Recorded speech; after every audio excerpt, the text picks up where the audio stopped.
Welcome back, fam. We're back for another part of the episode. If you guys want to win this cover, if we get 30,000 subscribers by the end of the month, I'll give this cover away for free. Literally, all you have to do is be subscribed. You don't have to buy anything. You don't have to do anything. You don't have to give me your email, nothing like that. Just be subscribed, and I'll give it away to one of you guys.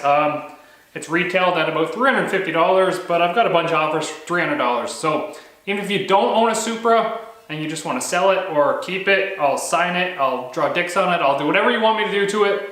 So that's it. We just got to get enough subscribers and then I'll just give it away. So it's a kind of cool billet piece. It's made by Powerhouse Racing and they don't make it anymore. So that's kind of why it's kind of cool. But we did get car parts in the mail, which is always the best time. It's from Strange Engineering. It's the adapter kit, so we can finally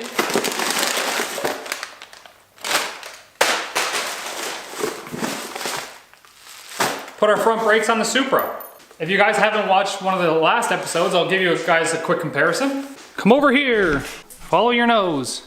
So on the left is our new brakes, and on the right is our old brakes. You have these big steel calipers that weigh a whole lot, and these big vented rotors that weigh a whole lot more as well.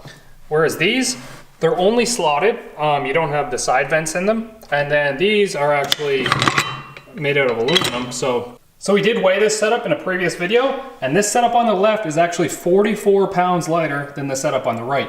So making your car go faster isn't always about horsepower. 700 horsepower trying to drag a 4,000 pound car versus 700 horsepower trying to drag a 3,000 pounds car is gonna be night and day difference, and it's one of the easiest things you can do to gain more power to weight. More power to weight. So it's one of the easiest things you can do to make your car faster.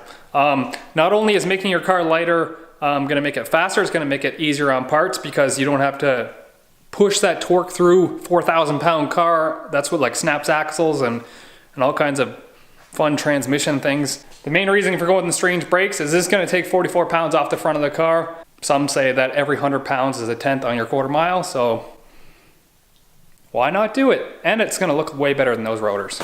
Take off the sexy wheels to put on sexy brakes, cause we're all about the sexy. Isn't that right, sexy? Geez, what did I put these on with? Sledgehammer? Now, unfortunately, we don't have the brake lines yet, but we can put the brakes on and then we can measure the lines that we need and get them ordered, because our old brakes were a banjo fitting and these new brakes are actually Dash 3 AN fitting. I also did have extended lugs around somewhere, but I lost them. I don't know where I put them. And it would be really convenient to put them on the front. So if you look and see, we have no suspension in there. So I did buy these Strange double adjustable coilovers for the front. And they're gonna fit in here. But I did have to buy an adapter plate, so this is the factory strut for the front. And you can see that it's a 3-bolt pattern on the top. And then this is the one I bought. And you can see that it's not a 3-bolt pattern on the top, it's just an eye-to-eye length shock. And these are way more popular in the drag community. So what you can do is you can actually buy a conversion. And it takes this 3-bolt and it's a custom plate, and then it just comes down with 2 ears on it so that it can mount this eye-to-eye length shock. And then with the kit, you also get travel limiters in the front. That's to limit your travel when you go to do wheelies and you break stuff. These will go on a different episode, but more car parts to go on the shelf for this never-ending build. Because the calipers are just universal, you might have to add a spacer to things. So the spacer goes in the back. And the rotors are actually directional, so look for the little arrow before you put them on. These are still dirty, I have to clean them off, but this is gonna go on next. Like,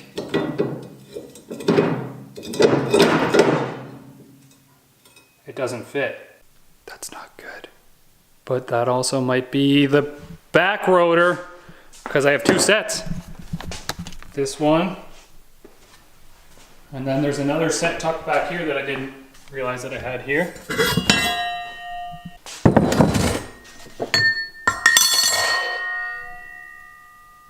Fits in that one, but does this one fit on my axle now?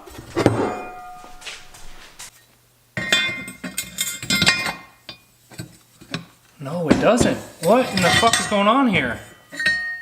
So maybe we have to get this piece turned down then. I'm gonna have to re-look at this email and see, because I think they put the how it goes together in the email.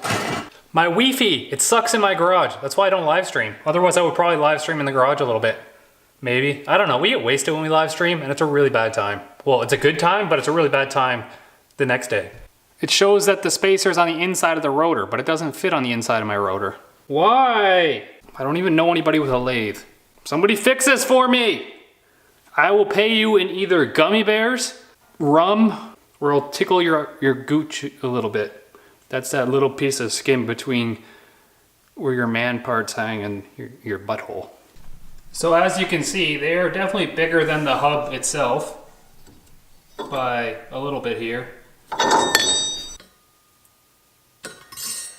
So this is roughly 578 and this is 587. So yeah, it's definitely too big, but not by a lot. So I just need someone to take a skimming edge off it a little bit. I had a lathe friend, but he moved away. God damn you, Garrett. Alrighty, so we got them machined, and they now fit in here. So now they should fit on here. Mint. And now our our rotors, still directional. On top of those, it says that the longer leg goes downwards and the spacer goes behind this. So, if my maths are correct, it's gonna go like this countersunk Allen head thingy, then the washer, and then this nut. See if the rotor still fits.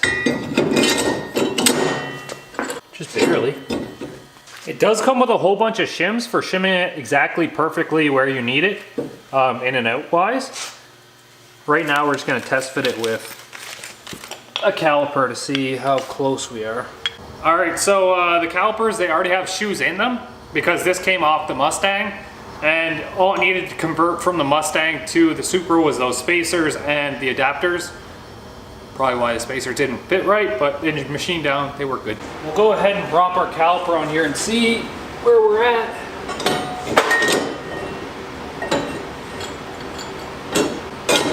I mean, it looks like the right caliper spacing here, so we'll get these back ones tightened up first, and then we can put some lug nuts on here and then shim this caliper to where it needs to be.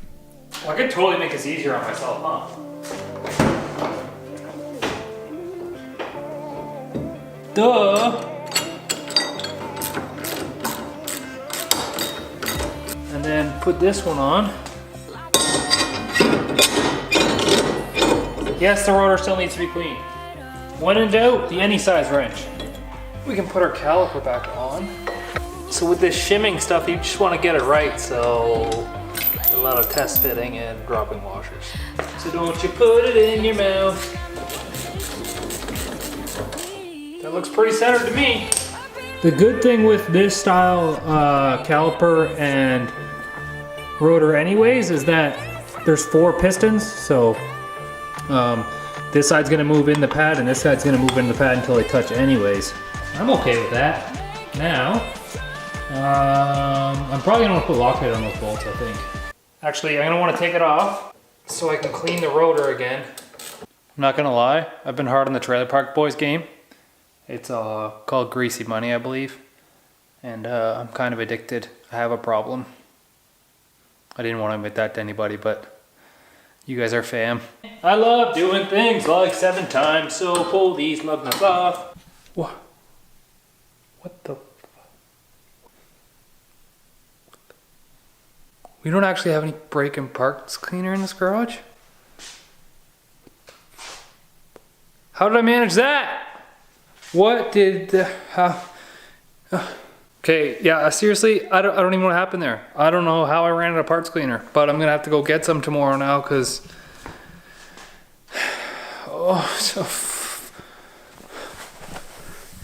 I don't know how we did that. Fuck, I'm having a bad day. First, we had to go get those things machined because they didn't fit. Second, no parts cleaner. And third, my goddamn garage is flooding. Don't you just love winter in Canadian land and the engineer who built this garage didn't know jack shit and built it way too low? Yep, I think that's a problem. Well, I'll catch you guys in 12 hours, also known as the next clip. All right, it's the next day and we got the necessary objects to clean those brake rotors now. That 12 hours went by pretty fast and I'm still just as ugly. Also, you probably remember me bitching that I said I couldn't get any aluminum sheeting. Well, I found some really thin gauge aluminum stuff. It ended up being a Canadian Tire and it should definitely work for what I need it to, just to hold the ECU and that relay board.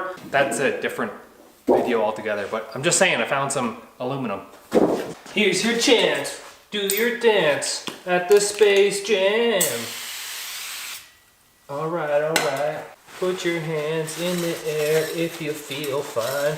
We're gonna take it into overtime. Welcome to the Space Jam.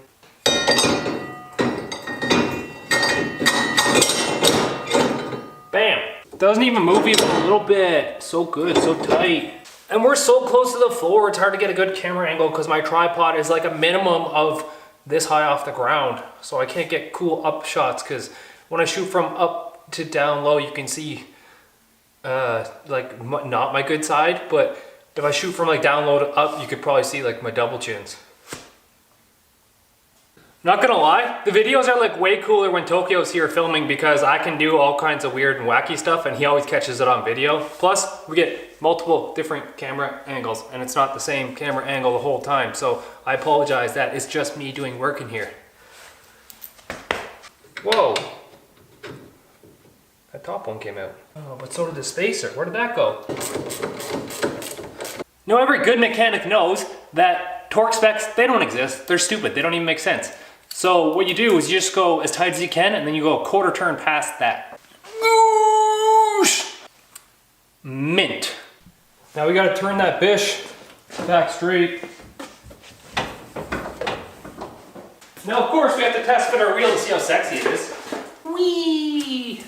Now, if that doesn't get you horny, I don't know what's gonna do it. We could play Wheel of Fortune, but for the stopper thing, we'll use my wiener. You see any problems here, Ted?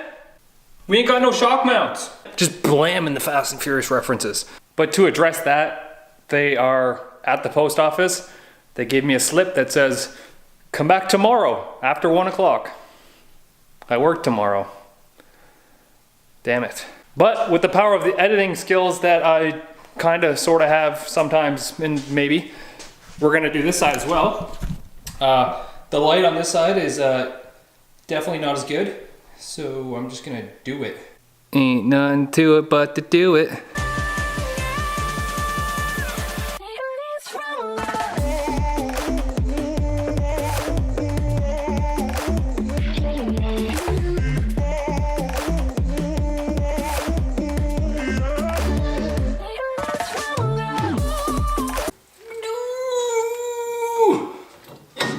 You look pretty good to me.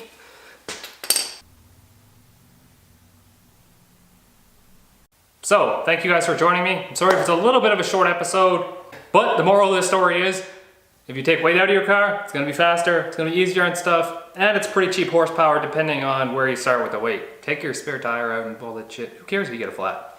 Y'all got friends, I think. Check you guys later. Hopefully you enjoyed TX2K. I know I watched a little bit of it before it got rained out, and I love you guys. Sincerely, I love you.